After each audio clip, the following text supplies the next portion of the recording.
నమస్తే, welcome to ATV.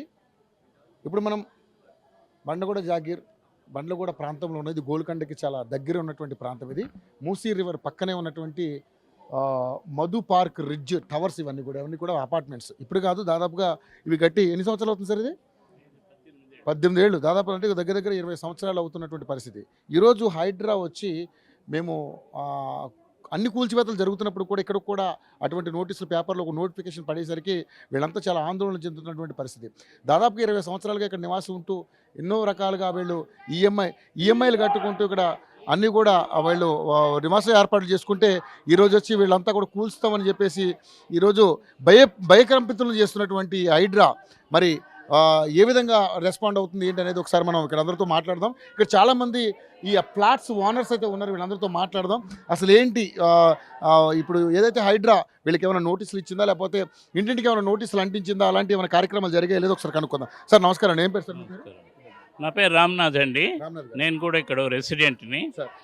ఇక్కడ దాదాపు 15 ఏళ్ళ నుంచి ఉంటూ ఉన్నాము. మేమంతా కూడా super senior citizens, almost 70 years plus ఉన్నవాళ్ళము. ఇక్కడ 18 ఏళ్ళ నుంచి ఉంటూ ఉన్నాము. కాబట్టి ఈ బిల్డింగ్లో బిల్డర్స్ అప్పుడు కన్స్ట్రక్షన్ అప్పుడు 2007-8లో అప్పుడు ఉన్నటువంటి అమలులో ఉన్నటువంటి రూల్స్, రెగ్యులేషన్స్, పర్మిషన్స్, అప్రూవల్స్ అన్నీ తీసుకున్న తర్వాతే వాళ్ళు కన్స్ట్రక్షన్ స్టార్ట్ చేశారు.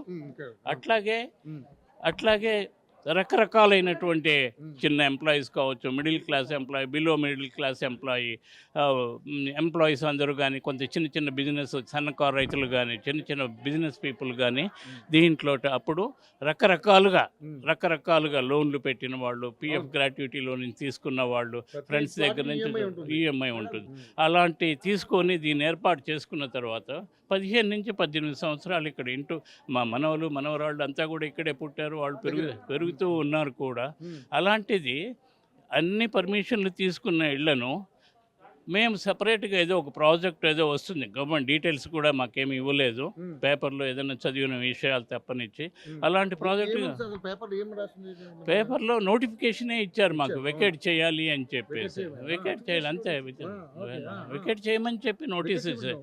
సర్వే నెంబర్ 89, 90 రెండు కలిపి 6.5 acres ల్యాండ్స్లో 450 పైకి చిలుకు అపార్ట్మెంట్లు ఉన్నాయి.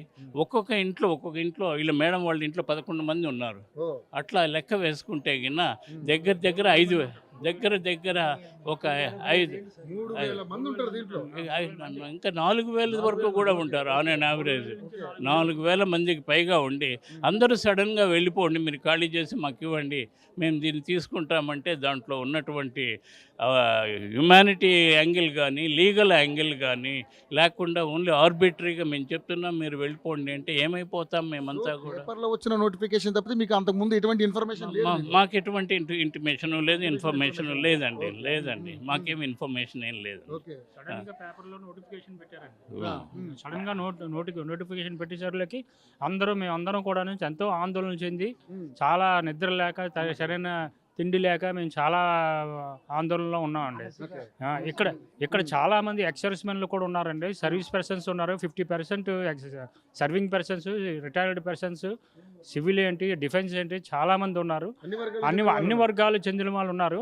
ఐటీ కంపెనీ ఏంటి, డాక్టర్స్ ఏంటి, అందరూ ఉన్నారు. మోర్ ఓవర్ ఏంటంటే ఆల్ ఓవర్ ఇండియా ఎవరైతే ఉన్నారో అందరూ ఓటు హక్కు కలిగిన వాళ్ళండి. అందరూ ఓటు హక్కు కలిగిన వాళ్ళని లీగల్గా అందరూ కూడా తమ ఇల్లు ఏర్పరచుకున్నారు. ప్రశాంతంగా జీవితాన్ని గడుపుదామనే ఉద్దేశంతో అందరూ పాపం ఎన్నో ఆశలు పెట్టుకొని ఇక్కడ ఉన్నారండి, సెటిల్ అయి ఉన్నారు. ఈ సమయంలోనే ఓల్డ్ పీపుల్ ఉన్నారు, చాలామంది ఏంటంటే రిటైర్డ్ పీపుల్ ఉన్నారు. వీళ్ళందరూ కూడాను ఎంతో బాధపడుతున్నారు. కాబట్టి గవర్నమెంట్ కూడాను ఈ విషయంలో చాలా జాగ్రత్తగా ఆలోచించి నిర్ణయం తీసుకోవాలి.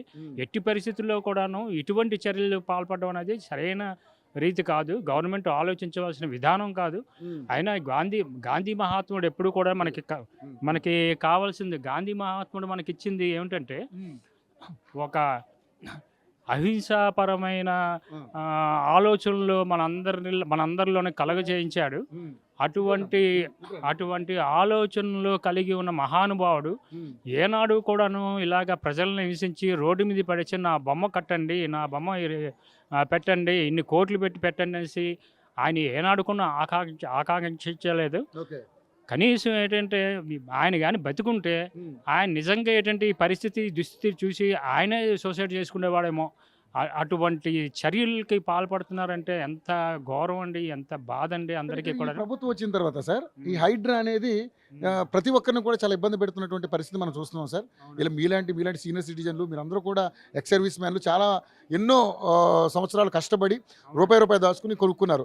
ఈ రోజు ఆల్ ఆఫ్ సడన్ గా వచ్చి కూల్ చేస్తాం, మీరు వెళ్ళిపోండి, వెకేట్ చేయండి అంటే ఇదేమి బఫర్ జోన్ లో ఉన్నప్పటికీ FTL పరిధిలో ఉన్నప్పటికీ కూడా కానీ మీకు ఎప్పుడు వరద వచ్చినా కూడా ఇక్కడ వచ్చిన ఎప్పుడు కూడా వరదలు వచ్చి అసలు మాకు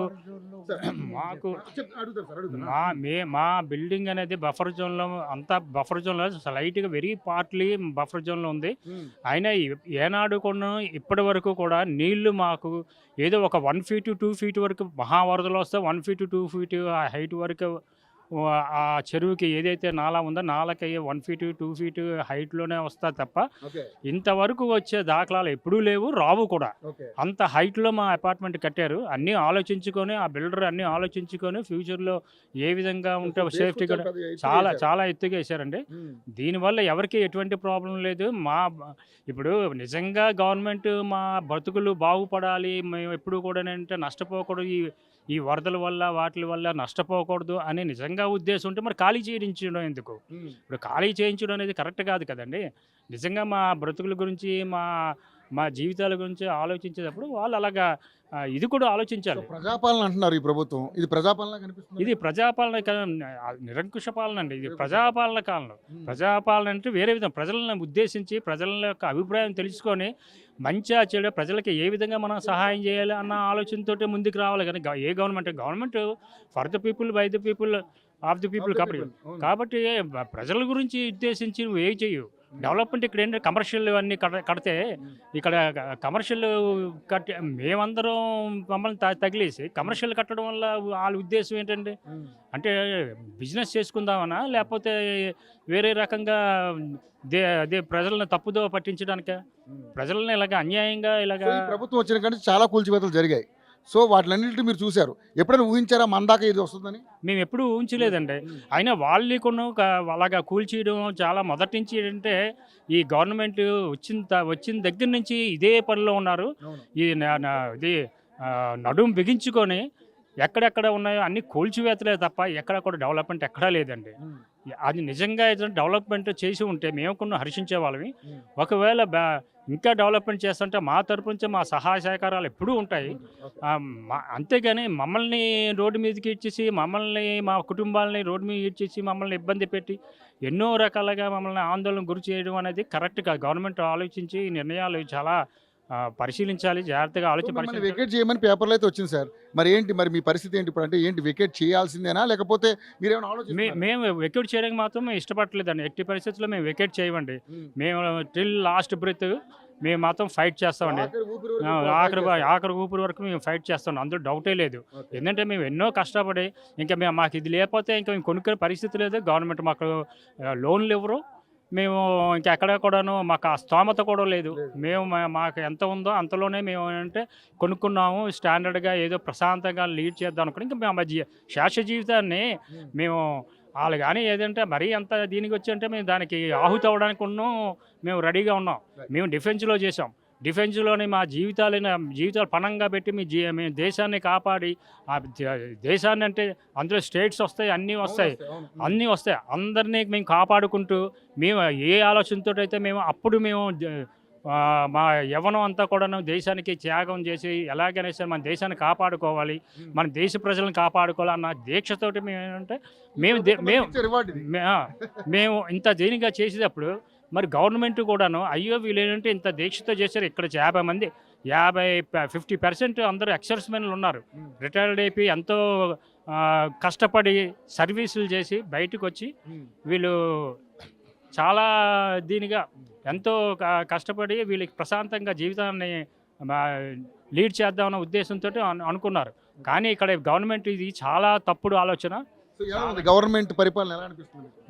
దీన్ని బట్టి చూస్తుంటే ఎప్పుడైతే ఈ నిరంకుశ పాలనలాగే అనిపిస్తుంది. ఏదో ఒకటంటే ఫ్రీ బస్సు అనేది ఇచ్చి చూపించి ఏదో కుక్కకు బిస్కెట్ వేసినట్టు ఫ్రీ బస్ అనేది ఒకటి వేసి మిగతా అన్నిటిలో కూడాను వాళ్ళు ఎక్కడ కూడా వాళ్ళు యొక్క నిజాయితీ చూపించలేదు. మహిళలు అందరూ కూడా ఎంతో వాళ్ళ పాపం ఇంట్లో కూడా అంటే వాళ్ళ పనులు చేసుకోలేకపోతున్నారు, వాళ్ళ పిల్లల్ని సరిగ్గా చూసుకోలేకపోతున్నారు. డ్యూటీలకు వెళ్ళినా ఎక్కడికి వెళ్ళినా ఇదే ఆందోళన, ఇదే ఆలోచన. ఇంకా జీవితం ఇంకా రిమైనింగ్ జీవితం అంతా కూడా ఇలాగే ఆలోచించాలి, ఇదే నా జీవితం అనేసి పాపం అందరూ వాపోతున్నారు, అందరూ నిరాశపడి ఉంటున్నారు. నెక్స్ట్ ఇంకోటి సార్, ఇంకో ఇంపార్టెంట్, మా అబ్బాయి ప్రస్తుతం ఆర్మీలోని ప్రస్తుతం ఏంటంటే జమ్మూ కాశ్మీర్లోని టెర్రరిస్టులతోటి ఆయన ఎంతో పణంగా పెట్టి తను కూడా అక్కడ యుద్ధం చేస్తున్నాడు. ఎక్కడా కూడా మన భారతదేశానికి ఇప్పుడు ప్రస్తుతం అప్పుడు అక్కడే ఉన్నాడు.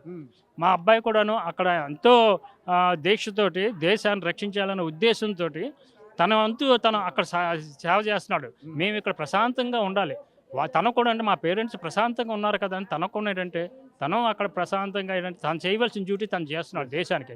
కానీ ఇక్కడ అలాగ ఉండట్లేదు. గవర్నమెంట్ ఇవన్నీ ఆలోచించాలి. నాకులాగా ఎంతోమంది ఉన్నారు ఇక్కడ ఆర్మీ వాళ్ళు, వాళ్ళ పిల్లలకున్న ఆర్మీలోని, ఎయిర్ ఫోర్స్లోని, నేవీలోని ఎంతోమంది ఉన్నారు. వాళ్ళందరికీ వాళ్ళ డ్యూటీలు చేస్తున్నారు. దేనికి? దేశానికి. దేశం అంటే ఎవరు? మనం అందరం దేశమే. ఏదో మీ స్వార్థం గురించి, మీ కమర్షియల్ బిజినెస్ గురించి, ఏదో మీ యొక్క లాభాల గురించి ఆలోచించుకొని మమ్మల్ని ఇలాగా వదిలేయడం అనేది ఇది అక్షరాల ఇది చాలా తప్పు. అది ఆలోచించి గవర్నమెంట్ మమ్మల్ని ఈ విషయంలో మాత్రం మమ్మల్ని సహాయం చేయమని, రక్షించమని మేము కోరుతున్నాం.